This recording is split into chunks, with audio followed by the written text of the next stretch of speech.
Assalamualaikum warahmatullahi wabarakatuh. Perkenalkan, nama saya Tasya Alfirfitani dengan NIM D1401231060. Saya akan menjelaskan mengenai komoditas pertama, yaitu cacing tanah. Untuk sejarah cacing sendiri, pada tahun 385 sebelum Masehi atau pada masanya Aristoteles, cacing tanah ini disebut sebagai perutnya bumi, yaitu makhluk penting yang menjaga kesuburan tanah itu sendiri. Lalu lanjut pada tahun 60-50 sebelum Masehi atau pada masanya Ratu Cleopatra, cacing ini dianggap sebagai dewa kesuburan, yang mana dilindungi dan dihormati karena perannya yang penting pada tanah pertanian di Mesir. Lanjut pada tahun 1279 sampai 1368 atau pada masa catatan klasik Tiongkok, ada tulisan Tiongkok cacing tanah ini disebut sebagai naga tanah, yaitu makhluk yang turut menjaga kesuburan dan kualitas tanah. Pada tahun 1802 sampai tahun 1882 atau pada Charles Darwin, dalam penelitiannya, Darwin ini menyebutkan bahwa cacing tanah ini sebagai pemikat bumi, yaitu organisme penting yang terus-menerus mengaduk dan menyuburkan tanah. Lanjut, pada 2023 yaitu sekarang dan seterusnya, peran cacing tanah ini terus diakui penting karena pada saat ini tengah dipelajari lebih luas mengenai perannya, yaitu bukan hanya pada kesuburan tanah, tetapi juga pada proses daur ulang, kualitas tanah, dan keberlanjutan pertanian di masa yang mendatang. Untuk taksonomi cacing sendiri, yaitu kingdomnya Animalia, filmnya Annelida, kelasnya Clitellata, subkelasnya itu Ologicaita. Lanjut untuk ordonya itu Hapluxtacida, familianya Lumbricidae, genusnya Lumbricus, dan spesiesnya ada Lumbricus rubellus, Peritium aspergillum, tiger worm, dan Indian blue. Lalu sebenarnya apa aja sih manfaat dari cacing itu sendiri? Yang pertama yaitu untuk memperbaiki dan mempertahankan struktur tanah. Yang kedua, meningkatkan daya serap air permukaan tanah. Yang ketiga, menyuburkan lahan pertanian. Yang keempat, bahan obat dan kosmetika. Yang kelima, meningkatkan pemanfaatan limbah organik. Yang keenam, sumber protein hewani. Dan yang terakhir atau yang ketujuh yaitu bahan pakan ternak. Untuk budidaya cacing tanah sendiri, yang pertama kali harus dipersiapkan yaitu persiapan media. Pada saat praktikum, media yang kami gunakan ada dua, yaitu yang pertama itu menggunakan feses, 100% feses, dan yang kedua itu 50% feses dan 50% frost. Lalu selanjutnya penanaman cacing tanah pada awal budidaya. Dan lakukan penyiraman. Penyiraman ini dilakukan seperlunya, jadi jangan sampai tanahnya itu terlalu basah atau becek, dan jangan sampai juga tanahnya ini sangat kering, jadi diusahakan tingkat kelembapannya itu pas. Dan dilakukan pemeriksaan pH, hal ini juga dilakukan seperlunya aja untuk mengetahui apakah kelembapan serta pH-nya ini pas untuk hidupnya si cacing tanah itu. Lalu dilakukan pengadukan media tiap 2 minggu sekali untuk aerasi atau untuk pengecekan oksigen untuk hidupnya cacing tanah tersebut. Selanjutnya ada pecah media atau penambahan gundukan atau tumpukan tiap 1,5 bulan. Dan setelah pecah media ini kembali ke rutinitas yang penanaman cacing tanah sampai dengan pengadukan media. Selanjutnya dilakukan panen cacing tanah minimal 1,5 bulan. Dan terakhir itu adalah panen media. Hal ini dilakukan setelah panen cacing tanah, dan selama belum dipanen ini tetap jaga kelembapan agar telurnya ini menetas. Oke, di sini saya akan menjelaskan ciri umum cacing. Cacing merupakan hewan invertebrata atau tidak bertulang belakang yang tergolong dalam beberapa filum seperti Annelida, Platyhelminthes, dan Nematoda. Meski berbeda-beda, mereka memiliki beberapa ciri umum sebagai berikut. 1. Tubuh lunak dan memanjang. 2. Tidak memiliki tulang belakang. 3. Simetri bilateral. 4. Reproduksi seksual atau aseksual. Dan yang terakhir, sistem pencernaan sederhana hingga kompleks. Lalu saya akan menjelaskan terkait potensi cacing. Cacing memiliki berbagai potensi dalam kehidupan manusia dan ekosistem, antara lain. Pertama, untuk pertanian dan perbaikan tanah. Kedua, sebagai pakan alternatif di peternakan. Ketiga, sebagai bahan medis dan juga farmasi. Keempat, sebagai untuk ekowisata dan juga edukasi lingkungan. Serta yang terakhir, sebagai indikator kualitas lingkungan. Sekian penjelasan tentang ciri-ciri umum cacing serta potensi cacing dari saya. Terima kasih. Perkenalkan, nama saya Diana Sofia Aldani dengan NIM D1401231042. Di sini saya akan menjelaskan terkait ternak hewan jangkrik. Jangkrik termasuk dalam kingdom Animalia, film Arthropoda, kelas Insecta, ordonya Arthroptera, subordonya Ensifera, familinya Grillidae, subfamili Grillinae, dan genusnya Grillus. Dibagi sebagai menjadi 3 spesies yang biasa kita kenal, yaitu Grillus mitratus atau jangkrik alam, Grillus bimaculatus atau jangkrik kalung, dan Grillus testasius atau jangkrik cendawang. Pada tahun 3000 sebelum Masehi, jangkrik sudah ada di dunia dan sudah digunakan oleh manusia sebagai sumber makanan. Lalu, pada tahun pertengahan abad sekitar tahun 3000 sebelum Masehi hingga 1500 Masehi, jangkrik sudah digunakan sebagai sumber pakan hewan yang akhirnya pada masa modern sudah digunakan sebagai bahan industri untuk menciptakan pakan bagi ternak. Dan pada tahun era sekarang, jangkrik termasuk sebagai ternak prospektif yang dapat digunakan oleh manusia sebagai sumber pangan dan pakan untuk ternak. Dan sekarang jangkrik sudah mempunyai sebaran di beberapa benua dan negara, yaitu seperti di Eropa Tengah, Eropa Selatan, Asia, dan Afrika Utara. Paling banyak ditemukan di negara tropis seperti di Indonesia, terdapat 100 spesies jangkrik dengan semua wilayah di Indonesia itu mempunyai jangkrik dan konsentrasi budidayanya terdapat di Pulau Jawa.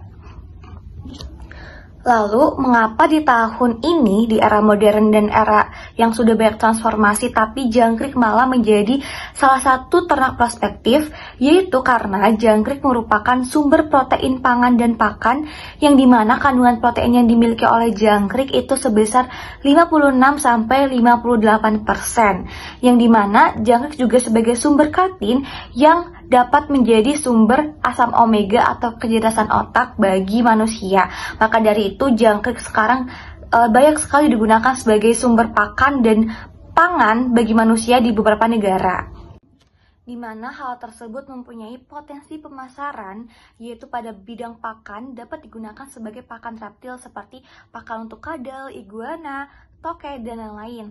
Lalu, komunitas pecinta burung seringkali menggunakan jangkrik sebagai pakan burung, yang dimana itu menjadi nilai ekonomi bagi peternak jangkrik. Lalu yang selanjutnya yaitu peternak ikan, seperti ikan arwana dapat diberi pakan jangkrik, dan juga peternak semut rangrang itu juga membutuhkan jangkrik sebagai sumber pakan. Lalu komunitas pemancing dan juga pabrik pakan bagi ternak yang memiliki perspektif seperti jangkrik. Lalu dalam sumber pangan juga jangkrik dapat diolah sebagai tepung jangkrik dan juga makanan seperti bahan oleh-oleh yang sudah ditemukan di beberapa negara seperti di Thailand dan Filipina. Namun di Indonesia penggunaan jangkrik sebagai sumber pangan manusia ini masih sangat minim dikarenakan masih banyak perasaan yang abu-abu terkait jangkrik ini, entah merasa jijik atau merasa jangkrik ini hewan yang tidak layak pakan. Padahal jangkrik sudah memiliki sertifikat MUI dan terlabeli halal. Aku akan melanjutkan penjelasan dari teman aku, Diana, terkait manfaat dan cara budidaya jangkrik. Apa saja sih manfaat dari budidaya jangkrik ini? Kurang lebih ada 7 manfaat yang bisa aku rangkum. Pertama, mudah dipelihara. Kedua itu siklusnya cepat, sekitar 1 sampai 1,5 bulan. Yang ketiga, modalnya kecil. Yang keempat itu harga jual yang menarik. Yang kelima, pemasarannya luas. Yang keenam, ramah lingkungan. Yang ketujuh, memiliki potensi olahan yang baik. Lanjut ke bagaimana sih cara budidaya jangkrik yang baik. Pertama, apa saja sih yang perlu dipersiapkan?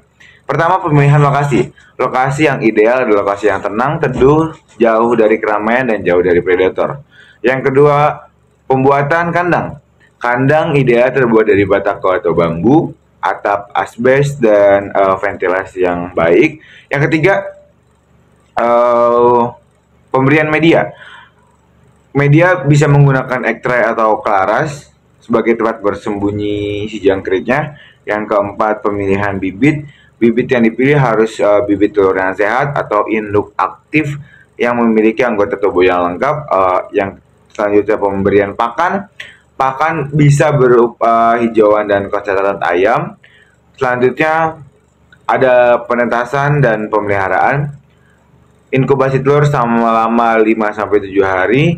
Dalam pemeliharaan pun suhu dan kelembapan adalah fokus utama. Juga jangan lupa untuk memberikan tempat persembunyian. Yang terakhir, proses panen. Proses panen dapat berupa telur, nimfa, atau jangkrik dewasa sesuai kebutuhan pasar yang ada. Terima kasih. Selanjutnya, teman-teman penasaran gak sih apa aja potensi jangkrik itu? Nah, potensi jangkrik itu banyak banget teman-teman. Salah satunya adalah sumber protein yang tinggi, yaitu ada di angka 56 sampai 58%. Mengandung kitin dan omega yang baik untuk kesehatan dan otak, memiliki siklus panen yang relatif cepat 25 sampai 35 hari, dan hasil produk pengolahannya itu banyak teman-teman, seperti tepung, camilan, atau produk kuliner lain. Lanjut ke potensi usaha, itu banyak banget juga teman-teman. Salah satunya pasarnya luas, ada pakan burung, pakan ikan, reptil, semut juga sebagai media pancing. Selanjutnya ada produk pangan seperti tepung jangkrik, lauk, kue, juga camilan. Produksinya tinggi juga teman-teman, ada di 1000 lebih telur per ekor, dengan dan juga 7 sampai 8 kg jangkrik per 100 gram telur. Nah, juga yang terakhir, harga jualnya menarik nih, cocok untuk rumahan, cocok untuk bisnis rumahan mahasiswa.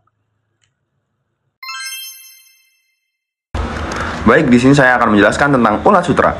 Yaitu yang pertama ada sejarah. Sejarah ulat sutra yaitu dikembangkan di Tiongkok yang pertama kali, yaitu pada 5.000 tahun lalu, 5.000 tahun yang lalu. Lalu legenda Tiongkok yang pernah mengatakan bahwa ada permaisuri Xilingxi dari dinasti Huang, yang permaisuri ini adalah orang pertama yang menemukan cara memintal ulat sutra.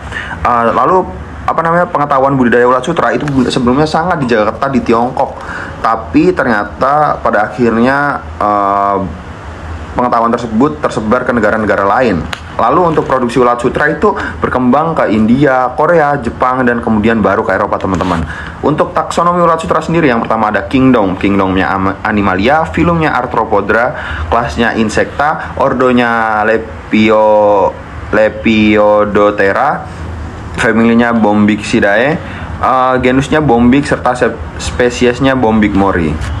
Oke, manfaat ulat sutra sendiri. Manfaat dari ulat sutra sendiri yaitu untuk industri tekstil, yaitu ulat sutra digunakan untuk dijadikan benang-benang untuk kain mewah, pakaian, dan aksesoris. Lalu untuk kesehatan dan kosmetik, untuk protein ulat sutra sendiri dapat digunakan dalam produk perawatan kulit dan medis. Yang ketiga itu ada nilai ekonomi untuk rakyat. Nilai ekonomi untuk rakyat itu ulat sutra sangat bermanfaat bagi teman-teman kita yang ada di pedesaan untuk mencari penghasilan. Yang keempat itu ada pendidikan dan penelitian ya. Ulat sutra ini digunakan sebagai hewan model dalam studi genetika dan fisiologi serangga. Oke, untuk budidaya sendiri teman-teman. Budidaya sendiri yaitu yang pertama ada lingkungan. Lingkungan yaitu butuh suhu yang stabil, suhu dan kelembapan yang stabil agar biasanya itu ulat sutra dibudidayakan dalam lingkungan. Lalu yang kedua itu ada pakan. Biasanya pakan ulat sutra itu menggunakan daun murbe teman-teman. Lalu yang ketiga ada tahapan budidaya. Tahapan budidaya dari ulat sutra ini yaitu dari telur, larva, kepompong, hingga ngengat. Lalu panen ulat sutra ini biasanya berbentuk kokon, yang mana kokon ini nanti dipintal setelah dibungkus untuk mempermudah pengambilan benang. Lalu yang terakhir itu ada pemeliharaan sendiri, itu kebersihan kandang dan pakan itu sangat harus dijaga karena agar membuat ulat sutra itu dapat tumbuh dan berkembang dengan baik. Terima kasih.